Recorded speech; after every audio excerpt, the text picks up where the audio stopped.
Bonjour à tous, bienvenue sur Mathessa, ma chaîne de maths pour dédramatiser. Au programme aujourd'hui une leçon technique avec la calculatrice. Calculer une intégrale à la TI 83. Je vais vous montrer aujourd'hui comment est-ce qu'on fait pour utiliser sa TI pour trouver une valeur d'une intégrale, que ce soit une valeur approchée ou une valeur exacte. Ça va naturellement dépendre de la nature de la fonction que vous avez au départ. Vous avez ici dans le premier exemple une fonction affine et ici une fonction exponentielle.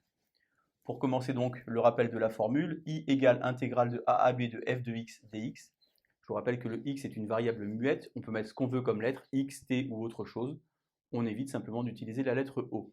J'ai d'ailleurs pris ici pour exemple x et ici pour exemple t. Donc intégrale de a à b de f de x dx, donc on va donc calculer une primitive, que je note grand F de x à évaluer entre a et b, comme ceci. Donc on fait la valeur du haut moins la valeur du bas, et on obtient ici des unités d'air, et vous allez voir le rapport ici qu'il y a avec les petits dessins que je vous ai préparés. Premier exemple donc, il faut calculer l'intégrale entre 1 et 2 de 2x plus 1. Primitive de 2x plus 1, naturellement, vous devriez connaître la primitive d'une fonction polynomiale. Si ce n'est pas le cas, vous irez voir la playlist qui parle des primitives. C'est un chapitre différent qu'on a vu au début de l'année. Primitive donc de 2x plus 1, ça fait donc x carré plus x, à évaluer entre 1 et 2. On a donc ici 2 au carré plus 2, moins 1 au carré, ça fait donc 1 plus 1. Au final, on obtient 4 unités d'air. On va donc prendre la calculatrice. Sur l'écran d'accueil, vous allez donc faire seconde fraction, et en dessous, vous avez un pavé numérique où sont regroupées les principales instructions mathématiques. Le premier icône en haut à gauche vous donne ce symbole qui est ici. Vous allez donc marquer les bornes 1, puis 2. Ensuite, vous écrivez l'expression de la fonction, 2x plus 1. Vous allez naturellement chercher le x sur la touche à côté de la touche verte. Vous mettez la variable dans le petit dx, et lorsque vous appuyez sur Entrée, vous obtenez naturellement 4 ici. Alors pourquoi est-ce qu'on obtient 4? Parce que finalement, il s'agit d'une fonction affine. On a tracé sa représentation graphique ici. Ce n'est plus ni moins qu'une droite. Et vous devez donc trouver l'aire sous la courbe. Ceci représente un trapèze. Depuis la classe de 4e, on connaît l'aire d'un trapèze. C'est petite base plus grande base, divisé par 2 fois hauteur. La petite base ici, attention, c'est pas ça. La petite base, c'est cette longueur qui est ici, qui vaut donc 3. La grande base, c'est le 5 qui est ici. Et la hauteur est représentée ici par la valeur 1. On a donc 3 plus 5, 8, divisé par 2, 4, fois la hauteur 1.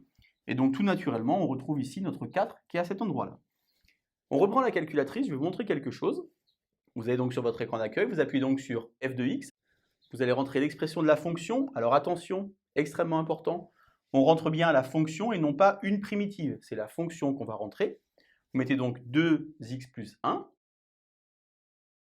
On va donc faire un zoom A, zoom alpha A, pour pouvoir avoir simplement le premier quart, le premier quadrant sur l'écran. Donc lorsque vous faites ceci, vous voyez apparaître donc la représentation graphique ici de notre fonction affine, donc qui est une droite. On va donc alors tout en haut dans seconde calcul, sur la 7e ligne, il y a donc le symbole intégral qui apparaît. Une fois que vous avez fait ça, donc marquez les bornes, vous mettez d'abord 1, vous mettez ensuite 2, et lorsque vous appuyez sur Entrée, la calculatrice vous représente ici la partie qu'elle va évaluer, et en bas, vous arrivez normalement à lire que l'intégrale vaut 4. Je vous ai tout montré, maintenant vous allez mettre en pause la vidéo, et vous allez tenter de faire la même chose pour le deuxième exemple, qui est sur la partie droite du tableau. Donc deuxième exemple, I égale intégrale de 0 à 1 de E de t dt, donc cette fois-ci, comme j'ai dit tout à l'heure, j'ai juste changé la variable d'intégration, mais x ou t c'est pareil. Quelle est une primitive de l'exponentielle? C'est donc exponentielle. On a donc e de t à évaluer entre 0 et 1 comme ceci. Ça fait donc e puissance 1 moins e puissance 0. Ça fait donc e moins 1 unité d'air. Attention, le moins 1 n'est pas à l'exposant, c'est le nombre e moins 1. Si vous vous souvenez que e, ça vaut environ 2,718, eh bien vous avez donc 2,718 moins 1. Une valeur approchée de i va donc être 1,718. On prend la calculatrice comme tout à l'heure, seconde fraction. On met donc en priorité les bornes, 0, 1. Alors ici, la lettre est t. Sur votre calculatrice, vous allez naturellement mettre x parce qu'il n'y a pas accès au t. On met donc exponentielle. L'exponentielle est située tout en bas à gauche sous la touche ln. Donc il faut faire seconde ln. E de x, vous mettez le petit x dans le dx. Et lorsque vous appuyez sur Entrée, eh bien vous avez une valeur approchée qui apparaît et non pas une valeur exacte, car la calculatrice ne sait pas travailler en valeur exacte lorsque les choses sont trop compliquées comme ceci. Vous voyez bien que cette histoire dont j'ai parlé tout à l'heure ici avec le trapèze, n'est plus valable à cet endroit-là, puisque finalement, il n'y a pas de formule pour trouver cette forme géométrique qui ne porte pas de nom. La calculatrice va donc faire finalement des découpages avec des petits morceaux de rectangle et les ajouter, et c'est la raison pour laquelle vous obtenez une valeur approchée. On va donc maintenant dans f de x avec la calculatrice de nouveau, on va donc tracer la représentation graphique de la fonction exponentielle. Donc comme tout à l'heure, seconde ln, on met donc l'exponentielle. On va, comme tout à l'heure, faire un zoom alpha A pour avoir le premier quadrant sur l'écran. Une fois qu'on a donc sur notre repère ceci, on va donc faire seconde calcul, 7e ligne pour aller chercher l'intégrale.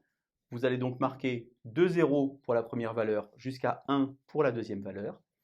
La calculatrice vous colorie alors donc la surface comme je l'ai faite ici, et vous voyez que vous avez également une valeur approchée.